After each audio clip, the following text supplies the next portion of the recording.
KBS 1라디오 신성원의 오늘 세계는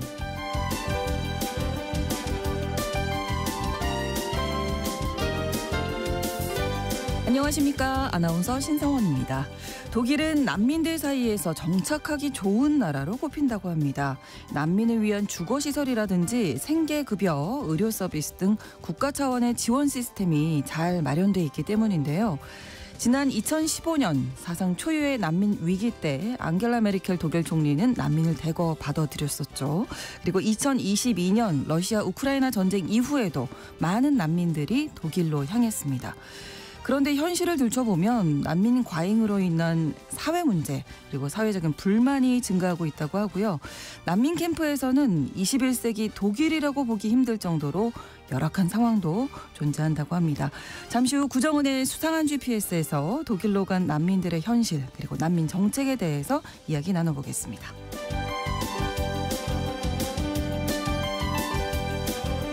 오늘 주목할 국제사회 뉴스는 헤드라인 뉴스와 키워드로 정리해드립니다. 통신원 취재수첩은 브라질 소식 전해드릴 텐데요. 아마존에서 발생한 화재로 브라질 국토의 80%에 달하는 지역이 화재 연기로 인한 피해를 입었다고 하고요. 한편 가뭄 때문에 서머타임 제도를 부활시키려는 움직임도 있다고 합니다. 자세한 내용은 통신원 연결해서 알아보겠습니다. 10월 4일 금요일 KBS 1라디오 신성원의 오늘 세계는 시작합니다.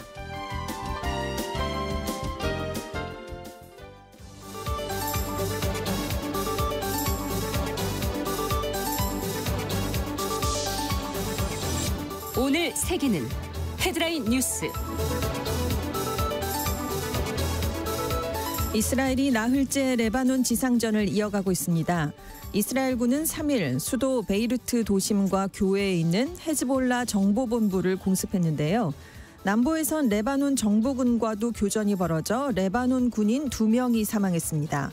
지난달 30일 이스라엘군이 레바논 지상작전을 시작한 이후 헤즈볼라 대원이 아닌 레바논 정부군이 사망한 건 이번이 처음인데요. 전선을 넓힌 이스라엘이 이란의 석유시설을 공격할 수 있다는 전망까지 나오고 있습니다. 중동에서 무력 충돌 확산에 대한 우려가 커지면서 국제유가가 강세를 보이고 있습니다.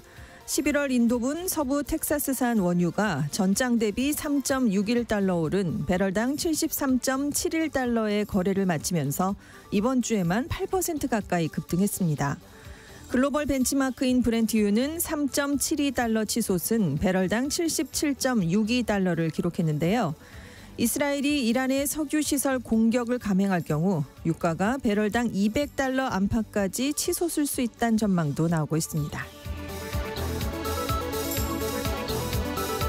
미국 항만 노동자 4만 5천 명이 가입한 노동조합인 국제항만노동자협회가 3일 파업을 끝내기로 사측과 합의했습니다. 노조 측이 임금을 62% 인상하는 데 잠정 합의하면서 사흘간 중단됐던 미국 동해안과 멕시코만 일대 36개 항만의 화물 선적과 하역 작업이 재개될 전망인데요. 이번 작업은 미국 경제에 하루 최대 50억 달러, 약 6조 6천억 원의 손실을 가져다 줄 것으로 예상이 됐었습니다. 이를 우려한 백악관이 사측에 새로운 임금 인상안을 제안하도록 영향력을 행사했고 결국 사측이 기존안보다 12%포인트 높은 62% 인상안을 내놨습니다. 태풍 끄라톤이 상륙한 대만에서 최소 2명이 숨지고 200여 명이 부상을 입었습니다. 최대 시속 140km의 강풍을 동반한 끄라톤은 어제 오후 대만 가오슝에 상륙했는데요. 인구 밀집 지역인 대만 서남부를 태풍이 강타한 건 1966년 태풍 LC 이후 처음입니다. 끄라톤은 주말쯤 대만 북쪽 해상에서 소멸할 것으로 예상되고 있습니다. 최근 미국 남동부를 강타한 초대형 허리케인 헐린의 영향으로 숨진 사람이 현진 시각으로 3일 200명을 넘어섰습니다. 2005년 허리케인 카트리나에 이어서 최근 50년간 미국 본토를 강타한 허리케인 중에 두 번째로 많은 희생자를 냈는데요. 사우스캐롤라이나주를 포함해 피해가 큰 6개 주에서는 많은 주민이 여전히 실종 상태여서 사망자 수는 더 늘어날 것으로 보입니다.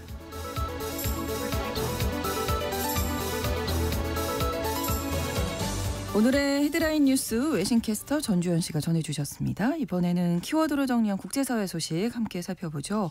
첫 번째 키워드입니다. 새해가 밝으면 알게 될 것이다. 네, 이란이 1일에 이스라엘의 탄도미사일 180발에서 많게는 200여 발까지 발사를 하면서 그러면 이스라엘이 이제 어떤 방식으로 보복을 할 것인가에 이제 관심이 집중되고 있는데요. 네. 뉴욕타임스가 어떤 방식이 됐든 2일에서 4일까지인 유대교의 새해 명절 로시 하샤냐가 끝나면 구체적인 보복 방안과 수위가 윤곽을 드러낼 것이다라는 예상을 내놨습니다. 네. 뉴욕타임스, 엑시오스, 파이낸셜 타임스 모두 그 주요 산유국인데다가 에너지 산업에 대한 의존도가 높은 이란의 원유 시설을 공습하는 게 유력하지 않겠느냐라고 전망하고 있는데요. 네. 이란이 세계 4위의 원유 보유 국가입니다. 또 석유 수출국 기구의 주요 회원 국가인데요. 그래서 하루에 최대 400만 배럴의 원유를 생산하고 있는 상황입니다. 2002년에 이란의 핵개발 의혹이 처음 제기된 이후에 지금 경제 제재를 전방위적으로 받고 있거든요. 네. 그래서 에너지 산업에 대해서 이란의 의존도가 예전보다 훨씬 커진 상황입니다. 근데 이런 가운데 이스라엘이 이란의 정유 시설을 공격하면 안 그래도 취약한 이란 경제는 그렇죠. 더 큰 타격을 입을 수밖에 없어요. 네. 그래서 이스라엘 안에서 원유 시설을 공습하자라는 안이 유력하다라는 얘긴데요. 네. 다만 줄곧 이스라엘을 지지해온 바이든 미국 행정부는 이 석유 시설을 공격하는 데에 대해서 매우 부정적인 입장입니다. 왜냐하면 대선이 한 달밖에 안 남았어요. 그러니까요. 국제 유가가 오르면 민주당에게는 굉장한 타격이 될 수밖에 없기 때문인데요. 뭔가 변화가 일어나는 것이 싫겠죠. 그렇습니다. 네. 그리고 특히나 이제 미국인들이 휘발유 가격에 민감하기 때문에 네. 유가가 오르면 안 됩니다. 그래서 전문가들은 이란의 원유 수출이 만약에 이제 공습을 받아서 중단이 되면 유가가 배럴당 최소 $5 이상 급등을 하고 이란이 이스라엘에 또 맞보복을 하면 $10 이상이나 상승할 수 있다. 이렇게 보고 있는데요. 이외에도 이란의 고위급 인사를 표적 암살할 가능성도 유력하게 거론되고 있습니다. 파이낸셜 타임스는 정부 위의 정부라고 불리는 이란 혁명수비대의 고위인사 아니면 신정일치 국가인 이란의 최고 지도자 하메네이의 최측근이 암살 대상이 될 수 있다라고 전망을 내놨고요. 네. 이외에 지금 이스라엘 안의 강경파들은 심지어 이란 핵시설을 타격하자라고 주장을 하고 있다고 합니다. 네. 왜냐하면 이제 대리 세력들 위협이 많이 줄었잖아요. 헤즈볼라도 타격을 많이 입었고 후티 반군도 지금 공격을 받고 있고 네. 그래서 이때가 아니면 언제 하겠느냐라는 주장이라는 건데요. 다만 핵시설을 공격한다라는 방안은 정유시설 공격이나 요인 암살보다 보복 수위가 훨씬 높습니다. 그렇습니다. 여기를 공격받으면 정말 이란하고 전면전하자라는 얘기거든요. 그러니까 국제사회의 반발도 적지 않아서 네. 이 카드를 쓰긴 조금 어렵다라는 얘기가 나오고 있습니다. 그리고 이제 바이든 미국 행정부가 이란이 이제 이스라엘을 향해서 탄도미사일을 발사했을 때 격추하는 데 도움을 줬거든요. 그렇기 때문에 이스라엘이 미국의 반응에 따라서 보복 수위를 조절할 가능성도 있다라고 보도를 내놨습니다. 네, 이런 가운데 이란이 보유한 핵 그 수준이 어느 정도인가에 대해서도 관심이 그렇죠. 쏠리고 있는 상황이죠. 영국 더 타임스가 하이노넨 전 국제원자력기구 사무차장의 말을 인용했는데요. 이란이 6개월 안에 핵탄두 10개를 만들 수 있는 수준이다라고 지금 이분은 주장을 하고 있습니다. 네. 과거에 이란 핵사찰 현장을 여러 차례 방문한 사람이에요. 그래서 이란이 서두르면 내년 4월쯤에 핵탄두를 준비할 수 있고 1일에 이스라엘 본토로 발사했던 탄도미사일이 핵무기 운반에 사용될 수 있다라는 설명을 내놨습니다. 다만 이분은 이란이 핵무기를 만든다고 해도 실제로 쓴다기보다는 협상카드, 위협용으로만 쓸 것 같다. 왜냐하면 실제로 사용하면 엄청난 큰일이죠. 네. 비용이 따라오기 때문이죠. 8월 IAEA의 보고서에 따르면 이란이 60%로 농축해놓은 우라늄 비축량이 165kg 수준인 것으로 알려져 있습니다. 네. 이제 핵무기를 만들려면 대체로 우라늄을 90% 이상 농축을 해야 되거든요. 근데 일단 60%까지 해놓으면 90%까지 농축하는 건 기술적으로 어렵지가 않다고 합니다. 네. 그래서 지금 많이 갖고 있기 때문에 그러네요. 빠르면 한두 주 안에 핵무기 제조에 가능한 농축도에 도달하는 걸 가능하게 할 수 있다는 거죠. 근데 이제 실제로 핵무기를 만드는 데까지는 최대 1년이 걸릴 수 있다라는 지적도 많은데요. 네. 왜냐하면 고농축 우라늄만 있다고 바로 핵탄두가 나오는 게 아니니까 그렇죠. 이거 만들고 미사일에 탑재하고 이 과정이 쉽지 않기 때문입니다. 최종 단계에서 위해서는 지하 폭발 시험도 해야 되고 그러니까 네. 시간이 많이 걸릴 수밖에 없다는 거죠.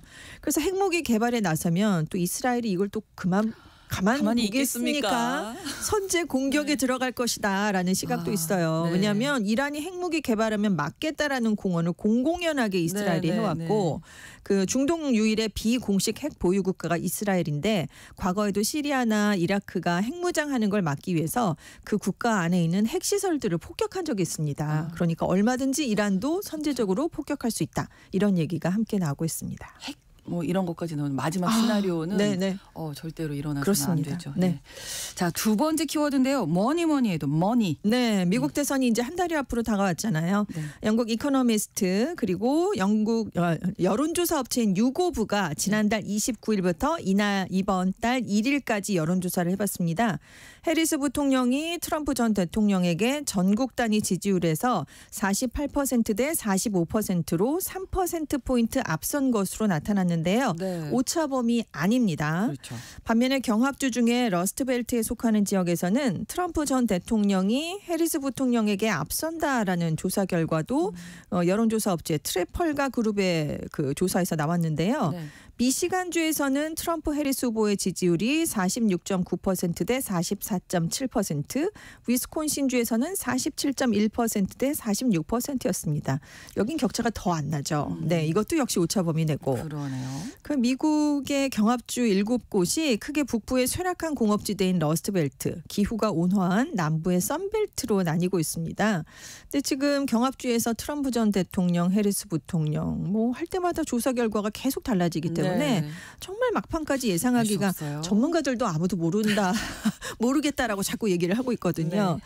근데 지금 이제 부통령 후보 간 TV 토론도 끝나서 대선일까지 각 후보들이 유세 일정을 펼치는 것 말고는 특별한 정치 이벤트가 없습니다. 네. 이런 상황에서 막판에 지금 변수로 등장한 게 경제 문제들이에요. 허리케인 헐리 문제, 한국 노동자 파업, 중동 확전 가능성 등인데 네. 이게 다 미국 경제에 적지 않은 타격을 주는 것들입니다. 근데 이 중에서 그래도 한국 노동자 파업은 오늘 새벽에 해결이 됐거든요. 네. 근데 이게 만약에 계속됐다고 한다면 식료품 품귀 현상이 발생을 합니다. 일부 품목 가격이 올라가겠죠. 마트에 가자마자 이 오른 물가를 체감할 수밖에 없었기 때문에 이게 길게 이어졌을 경우 굉장한 타격이 됐을 겁니다. 네. 또 중동 확전 가능성도 긴장할 수밖에 없는데 아까 말씀드린 것처럼 휘발유 가격에 민감해요. 미국민들이. 그렇죠. 지금 평균 가격이 갤런당 3달러 수준을 유지하면서 네. 더 떨어질 거다 대선 때까지 그랬는데 만약에 지금 이란의 원유 시설이 공격받으면 이게 뒤집어지게 됩니다. 그리고 지난주에 미국 남동부 7개 주를 휩쓸고 간 허리케인 헐린의 영향도 무시할 수가 없는데요. 그렇습니다. 지금 해당 지역에서 굉장히 사상 유례없는 피해를 입고 있습니다. 그런데 이제 해당 지역의 경제적 피해가 무디스 추산으로 우리 돈으로 45조 3,500억 원에 달할 것이란 그런 예상까지 나오고 있어요. 네. 근데 문제는 이 태풍이 지나간 지역이 경합주입니다. 경합주를 경합주가 쓸고 중요한데? 지나갔어요. 아, 그러니까 민주당으로서는 이 헐린 대책을 부랴부랴 서둘러서 마련하지 않을 수밖에 없는데 그러네요. 네. 대체로 이렇게 되면 여당이 좀 불리한 결과가 나오기 때문입니다. 그리고 이제 항만 노동자 파업 일찍 끝나긴 했지만 이 허리케인 영향과 함께 노동부의 10월 고용 보고서에 영향을 미칠 수가 있거든요. 네. 근데 이 10월 고용 보고서가 언제 나오냐면 대선 나흘 전인 11월 1일에 나옵니다. 이 지표가 나쁘게 나오면 여당이 그렇죠. 불리합니다. 네네. 그래서 앞서 바이든 행정부가 지난 4년간 매달 인상적인 속도로 일자리가 증가했다라는 점을 자신의 치적으로 대거 내세웠었거든요. 그리고 상대적으로 박한 평가를 경제 분야에서 받았는데 최근에 금리도 인하됐고 인플레이션율이 완화됐습니다. 그래서 재평가 움직임이 나오고 있었는데 이런 차에 이렇게 경제 문제에서 변수들이 등장을 했기 때문에 경제가 선거 막판에 다시 화두로 떠오르고 있습니다. 네, 10월 한 달, 이 막판 한 달에 네. 어떤 일이 또 벌어질지 좀 유의 깊게 지켜봐야겠습니다. 자, 다음 키워드인데요. 녹아내린 지도. 7, 8월에 알프스 빙하가요. 조사해봤더니 2.5% 녹아내렸다고 합니다. 네. 그래서 지형이 바뀌어서 그 해당 국가들이 국경을 일부 조정하게 됐어요. 그러면 이제 지도의 선이 바뀌게 되겠죠. 그럴 정도로. 네, 하긴 그렇습니다. 너무 더웠었죠. 너무 더웠죠. 전 세계적으로. 네. 예. 그래도 작년 말부터 올해로 넘어오는 겨울에는 지난 몇 년간보다 스위스 알프스 지역에 눈이 좀 많이 내렸답니다. 네. 그래서 좀 기대감이 높아졌는데 올해 여름이 너무 뜨거웠거든요. 그래서 알프스 빙하가 2.5%나 사라졌는데 이게 지난 10년 평균치보다 높은 수준이 돼버렸습니다. 사라진 빙하가 부피로 따지면 1.2 세제곱킬로미터인데요. 스위스 베른주에 있는 15km 길이의 호수 수량과 맞먹는 양이라고 합니다. 그렇군요. 빙하의 최상부 측정 지점 일부에서는 얼음이 1m 이상이나 녹아내렸다고 해요. 그래서 이 빙하 손실이 가장 빨랐던 달로 지난 8월이 지금 기록이 됐는데 네. 왜 이렇게 8월에 빙하가 빠르게 녹아내렸나 원인을 살펴봤더니 여름철에 알프스 기온이 내려가질 않았다고 합니다. 아프리카 사하라 사막에서 먼지가 날아왔는데 이게 알프스 눈 표면에 쌓인 것도 영향을 미쳤어요. 그렇군요. 고산지대에 쌓인 눈은 태양광을 반사합니다. 빙하 온도를 낮게 유지를 해주는데 네. 먼지 때문에 눈이 덮였어요. 그래서 태양광을 반사를 잘 하지 못하면서 결국 빙하가 녹아내리게 됐습니다.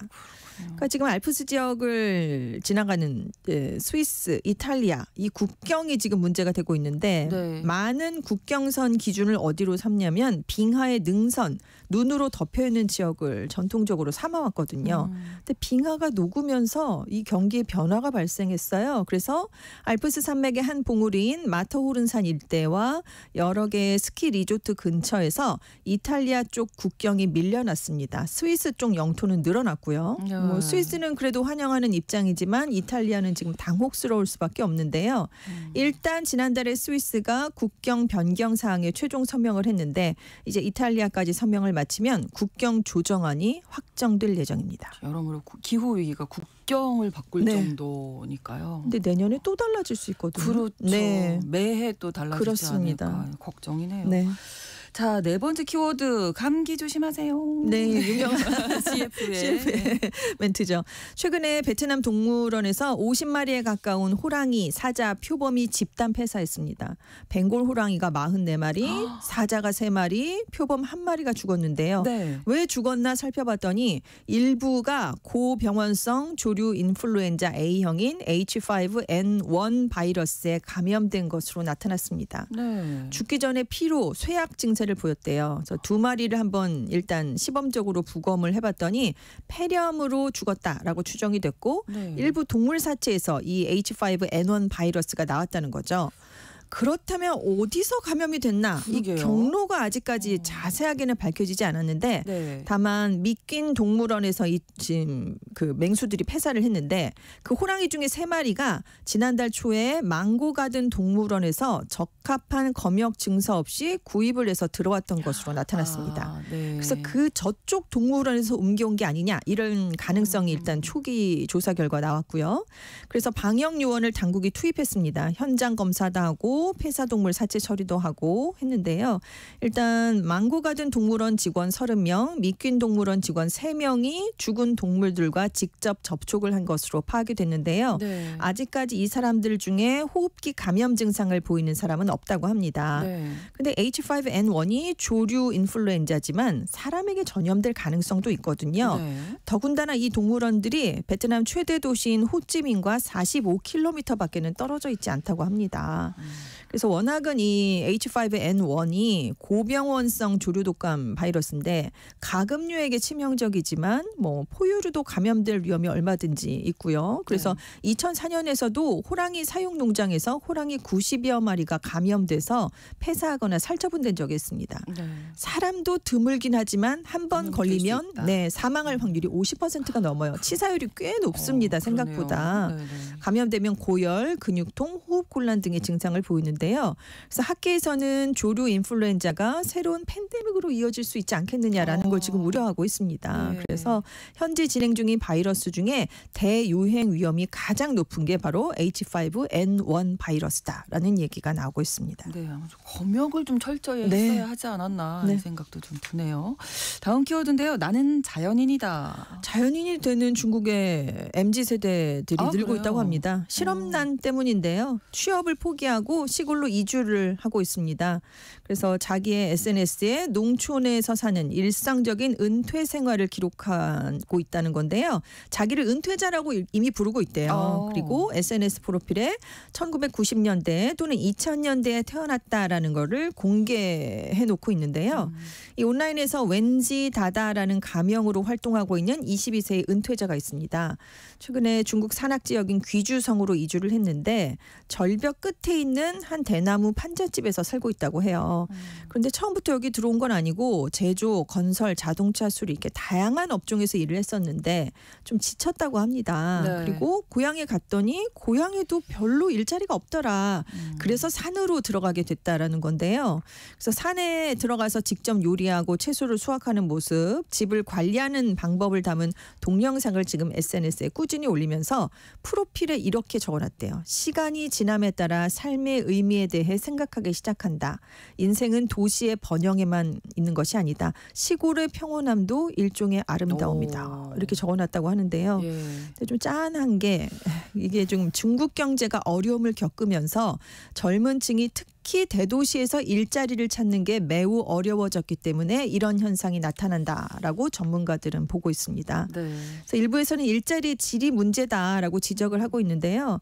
지난 3년간 많은 신규 졸업생을 받아들이던 고부가가치 서비스 부문, 특히 부동산하고 금융이 중국에서 급격하게 위축이 됐습니다. 네. 그래서 도시에 가면 지금도 배달, 차량 호출 같은 저임금 일자리는 많거든요. 하지만 젊은이들이 이걸로는 성에 차지 않으니까 네. 그래서 할 수 없이 밀려나다가 산까지 가고 있다라는 얘기입니다. 네.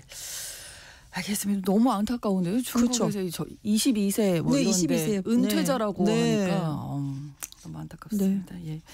헤드라인 뉴스와 키워드 외신캐스터 전주현 씨와 함께했습니다. 오늘도 고맙습니다. 네, 감사합니다. KBS 라디오 신성원의 오늘 세계는 1부 마무리하겠습니다. 11시 30분부터 일부 지역에서 해당 지역 방송 보내드리고요. 음악은 오아시스의 노래 스탠바이미 전해드립니다.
It's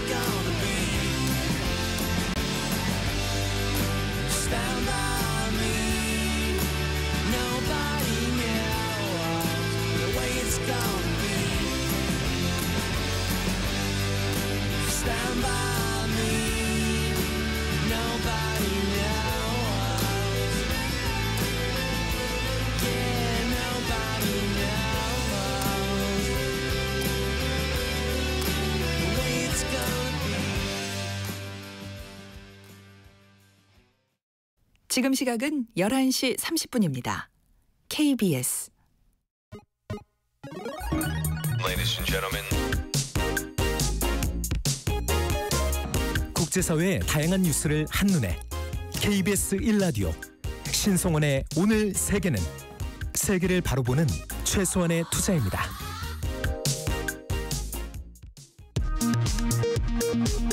이 시각 라디오 정보센터 뉴스입니다.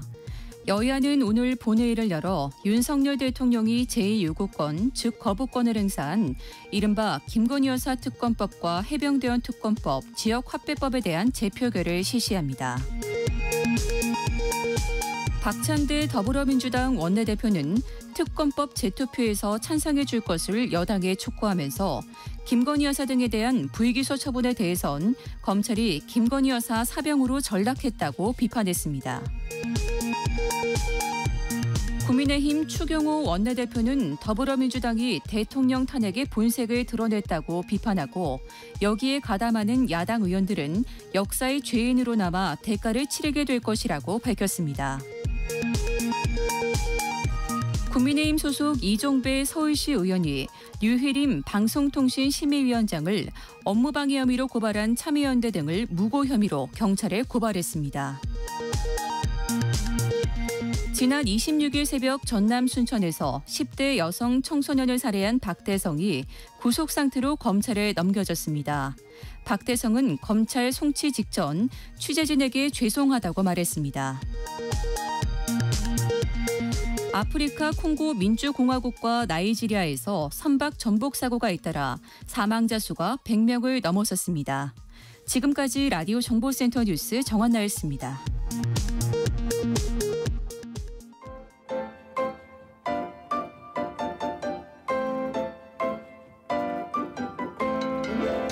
통신원 취재 수첩.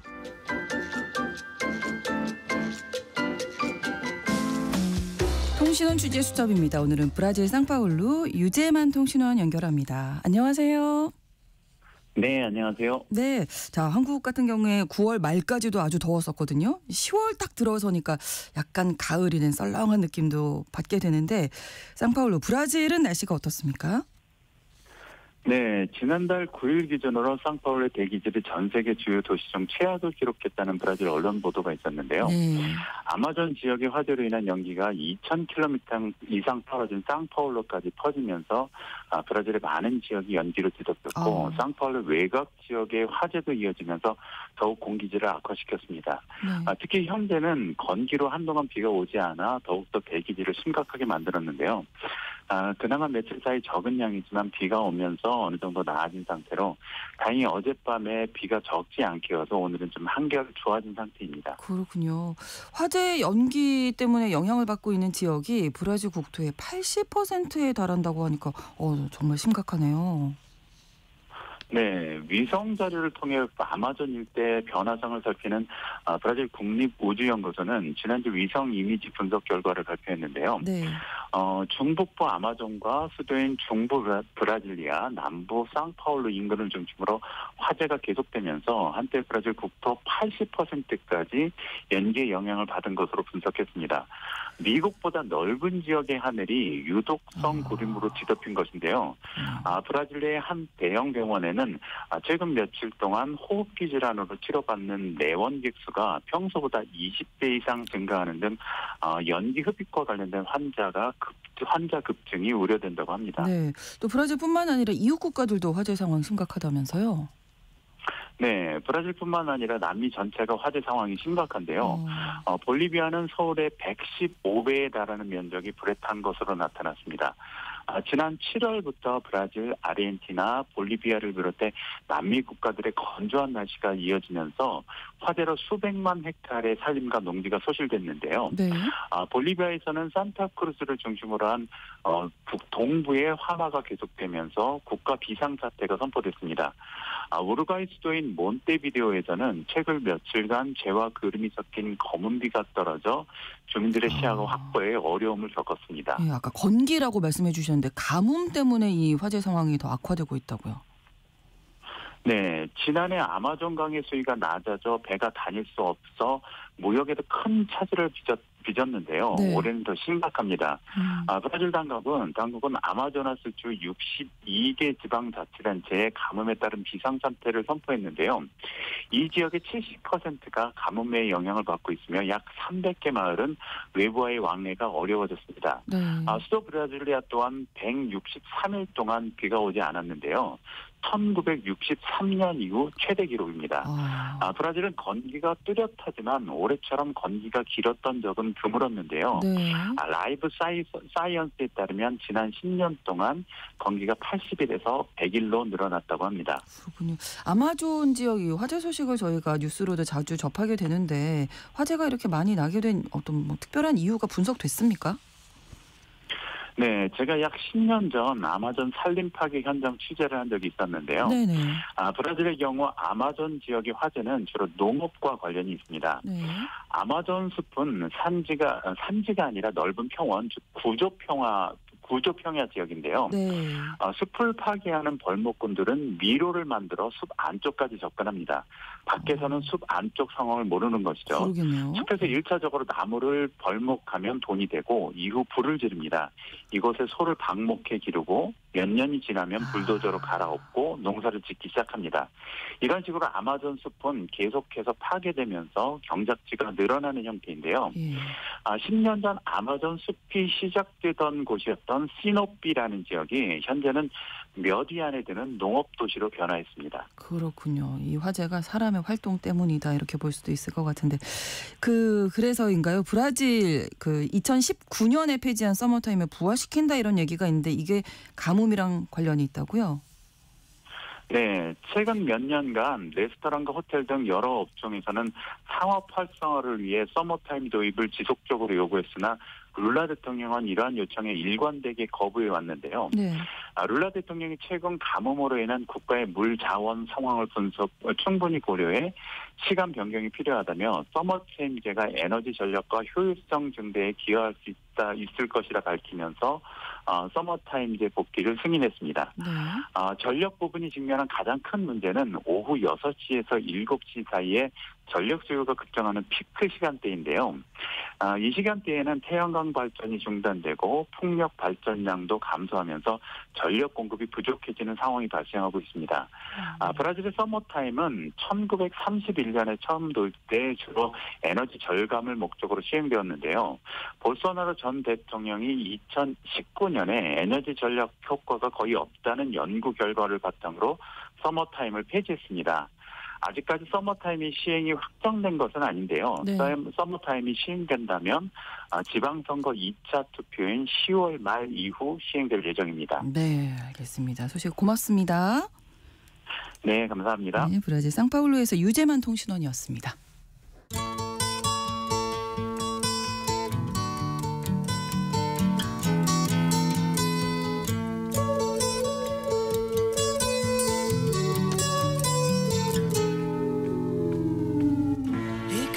넓은 지구촌의 한 지역, 장소를 중심으로 우리가 주목해야 할 이야기 전해드리는 시간입니다. 글로벌 이슈 구정은의 수상한 GPS. 구정은 국제전문기자와 함께하겠습니다. 어서 오세요. 안녕하세요. 자, 오늘은 어디로 가볼까요? 한번 머릿속으로 한번 상상을 해보세요. 네. 엄청 커다란 천막이 있어요. 초대형 천막이 있고 네. 우리 보통 이벤트 같은 거 할 때 쓰는 것 같은 큰 천막이 있고 네. 근데 그 안에 380명이 뒤섞여서 살아요. 살아요. 네, 살아요. 잠은 14명씩 이렇게 구획을 지어서 자는데 여성과 아이들이 많고 네. 노인들도 있고 환자들도 있고 독신 남성은 담요나 문 같은 것도 없이 이제 살고 사생활요 전혀 불가능하고요. 자기 물건도 것도 없고 네. 2층 침대들이 있는데 너무 좁고 그다음에 그렇게 많은 사람이 한 천막 안에서 사니까 아픈 사람은 기침하고 아이들은 울고 여기저기서 네. 전화 울려대고 잠은 제대로 못 자겠고 잠만 겨우 잘 수 있는 네, 비만 가려주는 거죠. 네, 쥐하고 해충들이 많아서 수두, 홍역 그러니까 이게 어디 무슨 아프리카나 아시아 이런데 저개발국 그런 옛날 얘기 같은 느낌. 슬럼가나 난민촌이 네. 아니라 지난달 말에 독일 언론 슈피겔이 전한 베를린에 있는 테겔 난민 캠프라는 곳의 모습입니다. 지금 2024년이잖아요. 21세기. 예. 독일 베를린인데 네. 이런 예, 너무 모습이 놀랍죠. 있다고요? 그래서 독일 언론들도 이래서야 해서들 쓰는 건데 네. 그 우크라이나 난민들이 지금 우크라이나 내부에서 그 징집령, 총동원령이 있어서 남자들은 별로 못 나가고 그렇죠. 그래서 국외로 떠난 난민들은 90%가 여성하고 아이들이에요. 그렇군요. 이 사람들이 독일로 오게 되면은 제일 먼저 이제 가게 되는 곳이 바로 이 테겔이라는 곳에 있는 도착센터라는 곳입니다. 네. 근데 원래 이 시설의 이름은 그 테겔 오토 릴리엔탈 공항이었어요. 공항이었어요. 예, 예. 그러니까 이게 그 오토 릴리엔탈이라는 사람이 네. 독일 항공산업의 아버지래요. 뭐 세계 최초의 비행기 제작사를 만들었다고 하고 이 공항이 베를린 도심에서 조금 떨어져 있는 한 8km 정도. 여기가 육각형 모양의 그 메인 터미널이 굉장히 유명한데 네. 이 터미널이 1948년에 지어졌어요. 근데 그 48년, 49년에 이제 소련이 당시 이제 동서로 나뉘어 있던 베를린, 근데 서베를린을 봉쇄를 하면서 네. 이제 서방이 그 항공기로 이제 뭐 물자랑 식료품 실어 나른 그 베를린 공수 작전이라는 게 벌어졌는데 그 냉전 시절에 굉장히 유명했던 사건이었죠. 그게 바로 이 테겔 공항에서 일어났었고요. 근데 이제 냉전 기간 내내 이 테겔이라는 곳이 서베를린하고 그다음에 서독이 떨어져 있는 그 연결하는 이제 항공 통로였고 네. 뭐 베를린 장벽이 무너진 다음에도 이제 통일 수도 베를린의 주요 관문으로 30년 동안 이렇게 그런 역할을 했었던 곳입니다. 어쩌다가 난민촌이 됐을까요? 그러니까 브란덴부르크 신공항이 열렸어요. 이제 베를린 주와 브란덴부르크 주가 같이 있는데 그러니까 베를린은 도시면서 주인 거예요. 근데 그걸 에워싸고 있는 게 이제 브란덴부르크 주인데 그러니까 우리도 이제 뭐 영종도 신공항 생각하시면 될 것 같아요. 그러면서 이제 테겔 공항은 뭐 공항으로서는 수명이 끝났죠. 근데 이제 베를린 주정부 쪽에서는 이 공항을 없애지는 않고 우리 계속 이거 랜드마크로 가져가겠다. 그래서 뭐 첨단과 연구기지로 재개발하겠다. 이렇게 발표를 했었습니다. 네. 근데 2020년에 문을 닫았는데 그때 딱 코로나19 코로나 팬데믹. 때네요. 네. 예. 그래서 급한 대로 일단 여기를 코로나19 백신 접종 센터로 썼던 거예요. 아, 네네. 공항도 참 기구하죠. 근데 그러네요. 코로나19가 진정된 무렵에 2022년 2월에 또 우크라이나 전쟁이 일어났죠.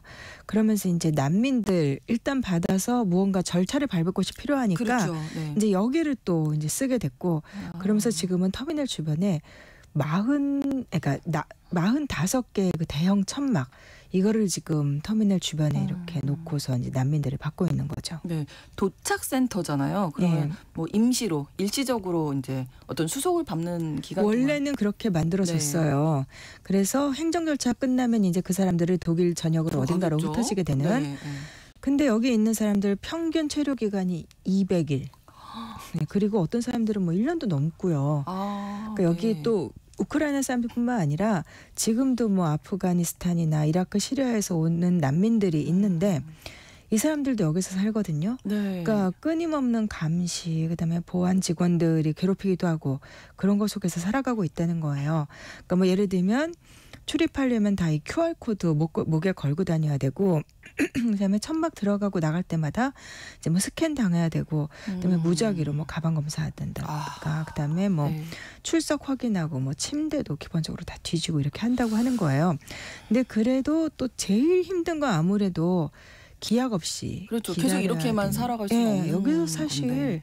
며칠도 힘들 텐데 예. 1년씩 산다고 생각하면 그러니까 뭐 이민국이나 직업센터하고 이제 연락을 해야 되는데 네. 이 면담 기다리는 게 그렇게 오래 걸리고 또 거주 허가, 취업 허가 받으려면은 이건 사실 독일뿐 아니라 어느 지역에서건 난민들이 가면 특히 전쟁을 급하게 피해서 나간 사람들이 항상 문제가 무슨 온갖 서류를 요구하는 거예요. 뭐 증명할 게 증명서류. 예. 없잖아요. 근데 이제 그런 거를 요구하는 이제 그게 제일 큰 문제고 또 올해 3월 달에는 텐트 한 곳에서 이제 불도 났었어요. 게다가요. 근데 동영상에서 보면은 보안 직원들 다 소화기 들고도 안 끄고 막 우왕좌왕하는 모습, 아이고. 대처 못하고 이런 것도 나왔는데 이제 그 텐트 하나가 홀랑 다 타버렸으니까 거기 있던 난민들은 뭐 출생증명서, 여권 그나마, 갖고 온 것도 예. 다 타버리고 그다음에 그 추억에 담긴 언제 돌아갈지 모를 집에서 가져온 물건들도 잃어버렸고, 그러니까 반년이 넘도록 지금까지도 뭐 화재 원인이 뭔지는 규명도 안 된 상태입니다. 난민촌 왜 이렇게 열악한 걸까요? 뭐 아무래도 돈 문제겠죠. 재정 지원이 좀 부족한가 사실 봐요. 독일이 그 정도 가난한 나라는 그런 아니고 건 아닐 것 같은데. 근데 예. 뭐 샤워실도 더럽고 화장실은 다 폐쇄불로 막혀 있고 아이고. 그다음에 여기가 취사가 안 돼요. 그다음에 음식을 데우는 전자레인지 이런 것도 없으니까 배급을 받는데 뭐 싸구려 배급 음식 받는데 그러니까 그게 그 뭐 난민들이 그나마 여기 안전하게 그러다면 그나마도 다행인 거지라고도 생각할 수도 있겠죠. 근데 문제는 여기가 5억 유로가 연간 예산이 들어간다는 거예요. 그러니까 현재 수용 중인 난민이 5천 명인데 그러니까 한 명당 하루 한 250 유로꼴로 들어간다는 거예요. 그러니까 좀 말이 안 된다. 거의 그 정도 돈이면. 근데 이 이유를 그래서 독일 언론들과 시민단체들이 파헤쳐 보니까 사실은 하청 재하청 구조. 이 과정을 전부 아웃소싱해서 베를린 주의 난민 사무국이 2022년에 캠프를 열면서 독일 적십자사에다 캠프 운영을 맡겼어요. 그래서 결국은 이제 적십자사의 돈벌이가 된 게 아니냐라는 게 이제 문제의 핵심인데, 그러니까 입찰 같은 거 없이 이제 계약을 따냈는데 적십자사가. 그래서 올해 적십자사가 받은 돈만 해도 한 2억 2천만 유로 가까이 돼요. 근데 이건 적십자사가 자기네가 운영 안 하고. 일부 업무는 이제 소규모 구호단체들한테 맡기고, 그다음에 또 하청 주는 거예요. 보안과 운영은 이제 메세 베를린이라는 곳에 넘겼는데 이 메세 베를린이라는 곳이 그러니까 이 메세라는 게 그러니까 박람회를 얘기하는 거예요. 그러니까 박람회 하는 회사예요. 그래서 2019년에 이 회사가 50만 유로 적자였는데 작년에는 750만 유로 이익을 거뒀다는 거예요. 근데 업무의 질이 형편없는데 이 난민들의 가장 큰 불만 중에 하나가 이 보안 직원들 강압적인 것도 있고 또 인종주의적인 태도도 되게 많고 심지어 이제 보안 직원들 중에 이슬람주의자들이 있는 거예요. 이슬람 극단주의자들이. 그래서 좀 이해가 안 가죠, 이 상황이. 그래서 쿠르드족 난민 한 명을 보안 직원이 이제 공격한 사건이 작년에 있었는데 뭐 일부 보안 직원들이 그 극단주의 이슬람 국가 IS의 구호를 외쳤다 뭐 이런 증언까지 나왔어요. 전쟁 중인 우리 나라를 떠나서 왔는데 여기도 전쟁이네요. 어떻게 난민들 입장에서. 근데 이게 황당한 게 그럼 보안 직원들 대체 뭐냐? 어떻게 베를린에 난민 캠프에 그런 직원들이 있느냐? 근데 이 캠프의 보안 예산이 지금 보면 올해 이제 뭐 내년에 인원 늘어날 거 생각해갖고 다 받은 게 한 1억 3천만 유로 정도 어마어마한 돈이에요. 근데 이 메스 베를린 이 회사가 그 적십자사로부터 하청을 받았는데 그때 보안 업무는 팀플렉스라는 회사에다 그걸 또 다시 재하청을. 근데 이 팀플렉스라는 회사는 수익이 그거 맡고 나서부터 10배 이상 늘었는데 어떤 식으로 했냐면 경비를 절감하는 방식이 그러니까 파견한 직원들이 전부 다 저임금 이주 노동자, 뭐 취업할 자격이 없는 사람들 들키기도 하고 상당수는 독일어조차 못하고 그러다 보니까 이제 그 무슬림 이주자들 중에서 아무나 갖다가 쓰다 보니까 생긴 일인 거죠. 근데 이제 애당초 이 메세 베를린이라는 회사가 그 박람회 회사 난민하고는 아무 상관이 없어요. 근데 어떻게 해서 그러면 그런 데서 맡았느냐? 이제 뭐 이 하청 재하청으로 이어지는 고리마다 이 주 난민국, 난민 사무국하고 그 다음에는 메세 베를린, 그 다음에 메세 베를린의 하청업체인 팀플렉스 여기하고 다 전직 공무원들 회전무처럼 다 그걸로 또 연결이 돼 있다는 거예요. 그러니까 독일 사람들은 우리 세금을 난민들한테 쓰는 거 싫다 뭐 이런 여론 높아지고 있다고 하는데 제대로 쓰이지도 않고 사실은 그 돈이 뭐 지방 정부랑 결탁한 이런 데들로 상당액이 흘러 들어가고 있는 거죠. 그러면 지금 난민은 어느 정도나 있는 거예요, 독일에? 그러니까 유엔 난민기구 자료를 보니까 독일 전체 작년 말 기준으로 우크라이나 난민 중에 임시 보호 등록 절차가 여러 가지가 있는데 일단 임시 보호를 신청한 사람 100만 명이 넘어요. 많기는 많죠. 그다음에 망명을 신청한 건수 우크라이나뿐만 아니라 해서 한 35만 명.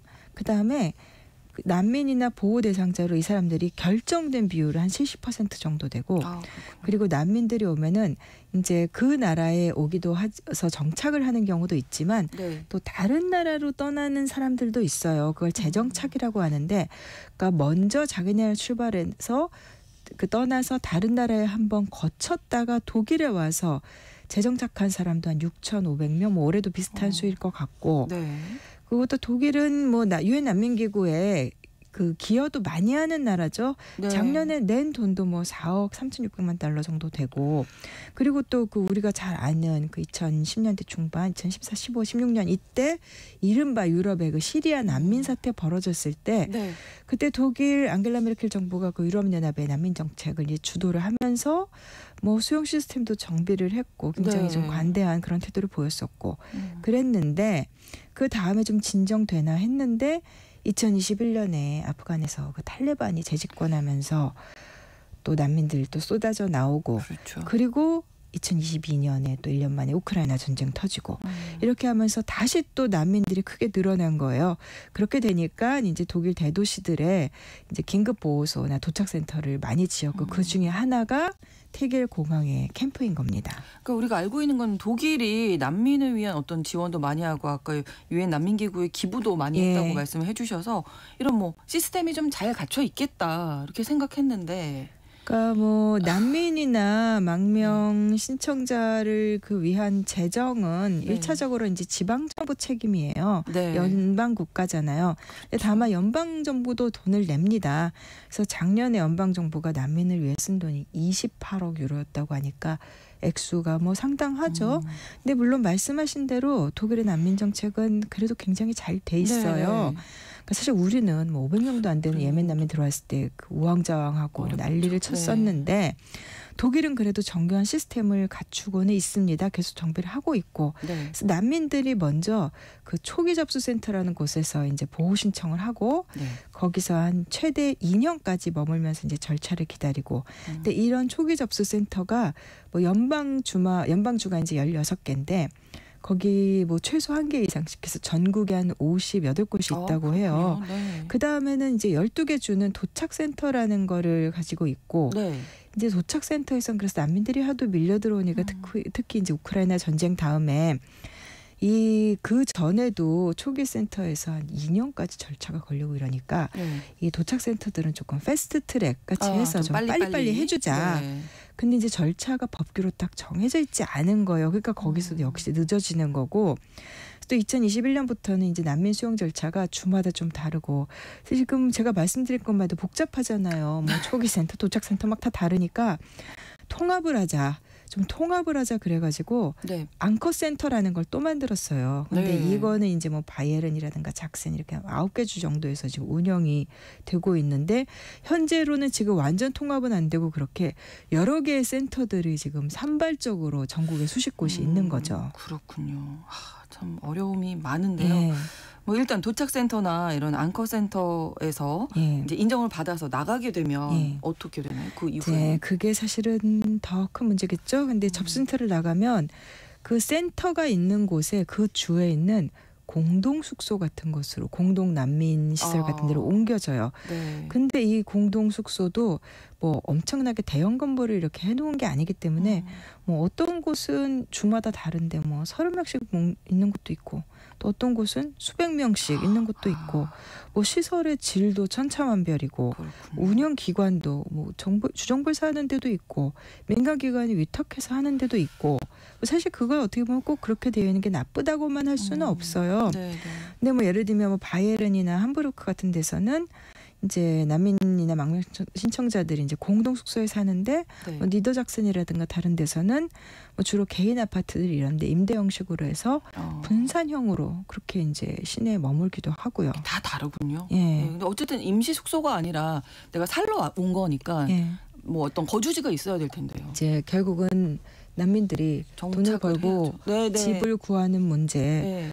근데 이제 최근에 뉴스를 보니까 베를린 주 정부가 그 베를린 주 안에 있는 어떤 부촌이 있는데 외교 단지들도 많고 이런 거기에 그 사무실 단지를 아마 많이 비어 있나 봐요. 네. 그래서 이제 난민용으로 개조를 해서 한 1,500명 정도를 글로 보내겠다는 계획을 내놨어요. 네. 근데 이것도 사실 임시 숙소고 공항이 됐든 사무실 단지가 됐든 아무튼 일시적인 거주지일 뿐이니까 나가서 그렇죠. 집을 구해야 되는데 베를린의 주택난이 워낙 심하다는 겁니다.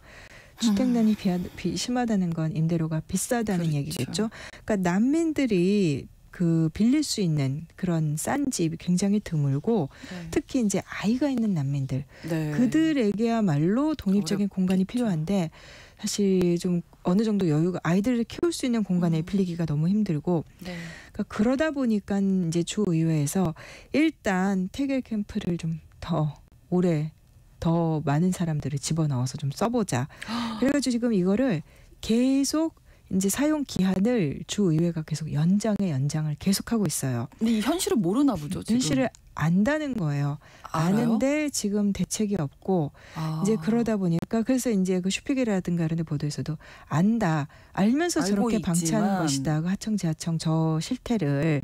그러면서 일단은 이거를 이제 운영을 끝내고 어떻게 해서든 이 사람들이 정착할 수 있게 만들어줘야 되는데 네네. 그러지 않고 방치하고 있는 거고 일단 임시변통으로 운영을 계속 늘리고 있다라는 게 이제 비판의 요지입니다. 네. 원래 이 캠프가 처음 문을 열었을 때 2022년 7월이었는데 네. 그때 수용 인원이 900명이었어요. 네. 근데 석 달 만에 뭐 이렇게 뭐 1,600명 이렇게 늘어나고 지금은 이제 한 5,000명인데 일단 내년에는 8,000명까지 거기다 수용하겠다. 10배 가까이. 그래서 우선은 일단 내년 말까지 네. 이제 태겔 캠프를 연장하는 걸로 그렇게 되어 있는 상태입니다. 연장하는 게 지금 문제가 아니라 그 네. 안에서 사람이 좀 네. 제대로 질적으로 예. 좀 살아갈 수 있게 해야 할 텐데 좀 문제네요, 진짜. 네, 그래서 게다가 요즘 또 유럽이 아무래도 이제 네. 극우가 그렇죠. 이제 반이민 특히, 정서가 있기 때문에. 예, 그 최근에 그 독일 지방선거에서 그 극우파들 네. 득세하고 그랬는데 반이민 반난민 정서는 갈수록 커지고 있고 그래서 태겔의 난민들이 과연 어디로 갈지 걱정됩니다. 정말 오늘 이 소식 듣고 나니까 많은 걱정이 예. 드는데요. 예. 오늘 글로벌 이슈 구정은의 수상한 GPS에서 베를린의 태겔 난민 캠프 그리고 독일 난민 정책의 현실 살펴봤습니다. 구정은 국제전문기자와 함께했습니다. 고맙습니다. 감사합니다. KBS 라디오 신성원의 오늘 세계는 오늘 방송 마치겠습니다.